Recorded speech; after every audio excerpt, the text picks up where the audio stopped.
পুঁজিবাজার বিষয়ক সংবাদে সবাইকে স্বাগত। আন্দোলনের মুখে অবরুদ্ধ বিএসইসি চেয়ারম্যান সহ কর্মকর্তারা। পুঁজিবাজার নিয়ন্ত্রক সংস্থা বাংলাদেশ সিকিউরিটিজ অ্যান্ড এক্সচেঞ্জ কমিশনের চেয়ারম্যান খন্দকার রাশেদ মাকসুদের পদত্যাগের দাবিতে মতিঝিল থেকে লং মার্চ করে বিএসইসি ভবনের সামনে অবস্থান নিয়েছেন বিনিয়োগকারীরা। এ সময়ে বিএসইসি ভবন ঘেরাও ও বিনিয়োগকারীদের আন্দোলনের মুখে অবরুদ্ধ হয়ে পড়েন নিয়ন্ত্রক সংস্থার চেয়ারম্যান সহ সব কর্মকর্তারা। বৃহস্পতিবার সকালে মতিঝিল ডিএসসির পুরাতন ভবনের সামনে থেকে শুরু হয় বিনিয়োগকারীদের এই কর্মসূচি। এ সময় রাজধানীর আগারগাঁওয়ে অবস্থিত বিএসইসি ভবন ঘেরাও করে সাধারণ বিনিয়োগকারীরা।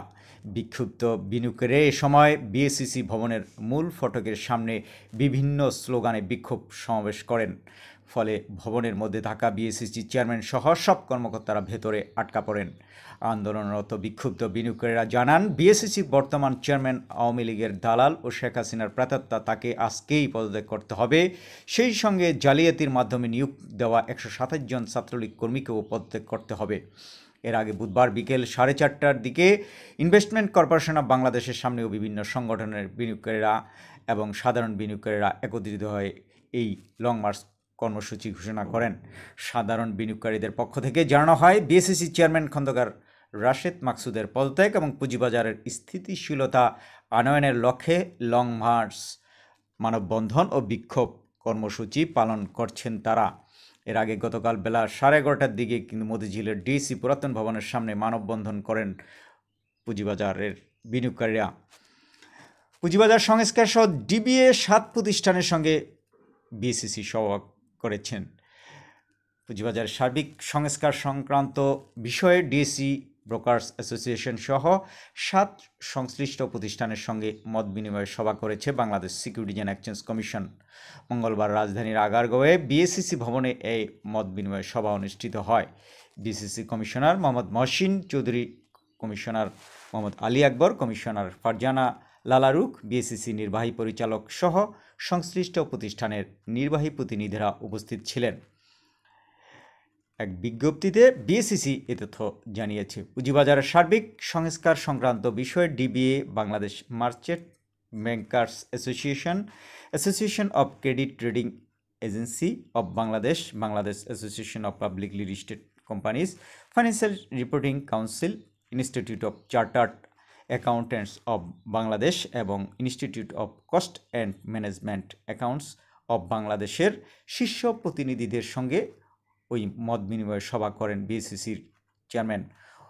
মত বিনিময় সভার সূচনা বক্তব্যে বিএসইসি চেয়ারম্যান খন্দকার রাশেদ মাকসুদ দেশের পুঁজিবাজারের সাথে সংশ্লিষ্ট প্রতিষ্ঠানসমূহ আর Dhaka stock exchange, Chattogram stock exchange, central depository Bangladesh, issuer তালিকাভুক্ত কোম্পানিসমূহ, স্টক ব্রোকার ডিলার প্রতিষ্ঠান, মার্চেন্ট ব্যাংক সমূহ, ক্রেডিট ট্রেডিং এজেন্সিসমূহ, সম্পদ ব্যবস্থাপক প্রতিষ্ঠানসমূহ, নিরীক্ষা প্রতিষ্ঠানসমূহ, নিরীক্ষা সংস্থাগুলি নিয়ন্ত্রকের দায়বদ্ধ সরকারি নিয়ন্ত্রক সংস্থা এফআরসি ইত্যাদি সকল স্ব অবস্থান থেকে যথাযথ ভূমিকা রাখার জন্য আহ্বান জানান বিএসইসি চেয়ারম্যান। মত বিনিময় সভায় অন্যান্যের মধ্যে তালিকাভুক্ত প্রতিষ্ঠান, বাজার মধ্যস্থকারী প্রতিষ্ঠান সহ অন্যান্য অংশীজনরা অংশগ্রহণ করেন। এদিকে বিএসইসি চেয়ারম্যানের পদত্যাগের গুজব ছড়িয়ে পড়েছিল। গতকাল একটি অনলাইন নিউজ পোর্টালের লোগো ছবি ব্যবহার করে এই গুজব ছড়ানো হয়। এদিকে ইসলামী ইন্স্যুরেন্সের পরিচালকের শেয়ার ক্রয় সম্পন্ন হয়েছে। পূর্ব ঘোষণা অনুযায়ী কোম্পানির পরিচালক রিফা নানজেবা সাইয়েদ 7,87,953টি শেয়ার কেনা সম্পন্ন করেন। এদিকে শেয়ার বিক্রয় করবেন ইসলামিক ফাইন্যান্সের উদ্যোক্তা S M Bakhtiar Alam 2 lakh share বিক্রয়ের ঘোষণা দিয়েছেন। বর্তমানে এই উদ্যোক্তার কাছে 30,08,789টি শেয়ার রয়েছে। অন্যদিকে জেমিনি সিফুডের রাইট শেয়ারের আবেদন নাকচ করে দিয়েছে বিএসইসি। পুঁজিবাজারের তালিকাভুক্ত জেমিনি সিফুডের রাইট শেয়ার ইস্যুতে অসম্মতি জানিয়েছে বিএসইসি। কোম্পানিটির রাইট শেয়ার ইস্যুর মাধ্যমে মূলধন বাড়ানোর যে সিদ্ধান্ত নিয়েছিল, বিএসইসি সেই আবেদনের সম্মতি দেয়নি। ইস্টার্ন ইন্স্যুরেন্সের সিইও নিয়োগ করা হয়েছে। ইস্টার্ন ইন্স্যুরেন্সের কোম্পানি লিমিটেডের নতুন প্রধান নির্বাহী কর্মকর্তা হয়েছেন হাসান তারেক। অন্যদিকে লভ্যাংশ পাঠিয়েছে ইউনিয়ন ইন্স্যুরেন্স।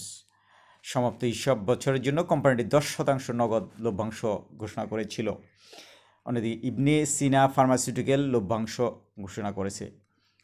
ইবনে সিনা ফার্মাসিউটিক্যালস ইন্ডাস্ট্রি পিএলসি গত 30 জুন 2024 তারিখে সমাপ্ত হিসাব বছরের জন্য লভ্যাংশ ঘোষণা করেছে। কোম্পানিটির আলোচিত বছরের জন্য শেয়ারহোল্ডারদের 63% হারে নগদ লভ্যাংশ দেবে। বুধবার কোম্পানির পরিচালনা পর্ষদের সভায় এই সিদ্ধান্ত নেওয়া হয়েছে। অন্যদিকে ঢাকা ব্যাংকের বন্ডে বিএসইসির অসম্মতি জানিয়েছে। পুঁজিবাজার ব্যাংক খাতে তালিকাভুক্ত ব্যাংক ঢাকা ব্যাংক পিএলসির নতুন বন্ড ইস্যুর অনুমোদন অসম্মতি জানিয়েছে নিয়ন্ত্রক সংস্থা। ইতিমধ্যে ব্যাংকটি চিঠি দিয়ে এই তথ্য জানিয়েছে বিএসইসি। তবে ব্যাংক কর্তৃপক্ষ এই সিদ্ধান্ত পুনর্বিবেচনার জন্য বিএসইসির কাছে ফের আবেদন করার সিদ্ধান্ত নিয়েছে। অনেকে শেয়ার কারসাজির মূল হোতা হিরুর পরিবারের ব্যাংক হিসাব তলব করা হয়েছে। পুঁজিবাজার বহুল আলোচিত সমালোচিত বিনিয়োগকারী আবুল খায়ের হিরু ও তার পরিবারের সদস্যদের ব্যাংক হিসাব তলব করেছে বাংলাদেশ ব্যাংকের আর্থিক গোয়েন্দা সংস্থা। এদিকে সিএসসির নতুন চেয়ারম্যান হয়েছেন AKM হাবিবুর রহমান। দেশের দ্বিতীয় বৃহত্তর শেয়ারবাজার চট্টগ্রাম স্টক এক্সচেঞ্জ পিএলসির পরিচালনা পর্ষদে AKM হাবিবুর রহমানকে চেয়ারম্যান হিসেবে নির্বাচিত করা হয়েছে। অন্যদিকে নগদ লভ্যাংশ পাঠিয়েছে ইসলামী কমার্শিয়াল ইন্স্যুরেন্স। 31 ডিসেম্বর 2023 সমাপ্ত হিসাব বছরের জন্য কোম্পানির 10% নগদ লভ্যাংশ ঘোষণা করা হয়েছিল। সেই লভ্যাংশ এখন বিনিয়োগকারীদের কাছে পাঠানো হলো। অন্যদিকে প্রগতি ইন্স্যুরেন্সের লভ্যাংশ বিতরণ করা হয়েছে। 31 ডিসেম্বর 2023 হিসাব বছরের জন্য কোম্পানিটি 27% লভ্যাংশ ঘোষণা দিয়েছিল। এর মধ্যে নগদ 20% এবং 7% বোনাস লভ্যাংশ। এ ছিল আজকের উল্লেখযোগ্য খবরগুলো। সবাইকে অসংখ্য ধন্যবাদ।